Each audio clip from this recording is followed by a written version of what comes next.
Kedudukan dan fungsi hadis terhadap Al-Quran. Hadis dalam Islam menempati posisi yang sakral, yakni sebagai sumber hukum adalah Al-Quran. Maka untuk memahami ajaran dan hukum Islam, pengetahuan terhadap hadis haruslah suatu hal yang pasti. Rasulullah SAW adalah orang yang diberikan amanah oleh Allah Subhanahu wa Ta'ala untuk menyampaikan syariat yang diturunkannya untuk umat manusia, dan beliau tidak menyampaikan sesuatu terutama dalam bidang agama kecuali bersumber dari wahyu. Oleh karenanya kerasulan beliau dan kemaksumannya menghendaki wajibnya setiap umat Islam untuk berpegang teguh kepada hadis Nabi Muhammad SAW. Pendapat para ulama tentang kedudukan hadis terhadap Al-Quran. 1. Al-Quran dengan sifat yang qat'i al-wurud, keberadaannya yang pasti dan diyakini. Sudah seharusnya kedudukannya lebih tinggi daripada hadis, di mana status hadis kecuali yang mutawatir adalah zani al-wurud. 2. Hadis berfungsi sebagai penjelas dan penjabar dalam atas Al-Quran.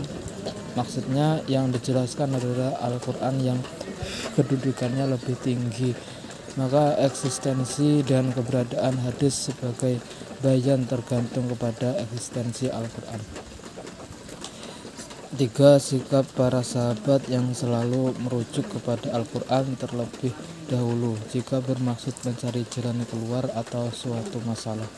Jika di dalam Al-Quran tidak ditemukan, maka mereka merujuk kepada sunnah yang mereka ketahui atau bisa menanyakan kepada sahabat yang lain. 4. Hadis Mu'adz secara tegas menyatakan urutan kedudukan antara Al-Quran dan sunnah.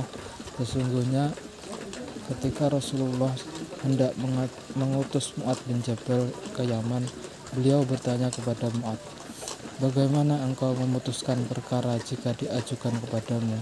Maka Mu'adz menjawab, "Aku akan memutuskan berdasarkan kitab Allah, Al-Quran." Rasul bertanya lagi, "Apabila engkau tidak menjumpai jawabannya di dalam kitab Allah?" Mu'adz berkata, "Aku akan memutuskan dengan sunnah Rasul." Rasul selanjutnya bertanya lagi, "Bagaimana jika engkau tidak menemukan di dalam sunnah dan tidak di dalam kitab Allah?" Mu'adz menjawab, "Aku akan berijtihad dengan mempergunakan akalku." Rasul SAW menepuk dada Mu'adz seraya berkata, "Alhamdulillah atas taufik yang telah dianugerahkan Allah kepada utusan Rasulnya." Fungsi hadis terhadap Al-Quran. Pada dasarnya hadis Nabi adalah sejalan dengan Al-Quran karena keduanya bersumber dari wahyu. Akan tetapi mayoritas hadis sifatnya adalah operasional, karena fungsi utama hadis adalah sebagai penjelas atas Al-Quran. Secara garis besar, fungsi hadis terhadap Al-Quran ada 3. Di antaranya, 1. Menegakkan kembali keterangan atau perintah yang terdapat di dalam Al-Quran. Dalam hal ini hadis datang dengan keterangan atau perintah yang sejalan dengan Al-Quran. 2. Menjelaskan dan menafsirkan ayat-ayat Al-Quran yang datang secara mujmal atau global. Dalam hal ini kaitannya ada 3 hal. 1. Menafsirkan serta memperinci ayat-ayat yang bersifat umum. 2. Mengkhususkan ayat-ayat yang bersifat umum. 3. Memberi batasan terhadap ayat bersifat mutlak. Menetapkan hukum-hukum yang tidak ditetapkan oleh Al-Quran.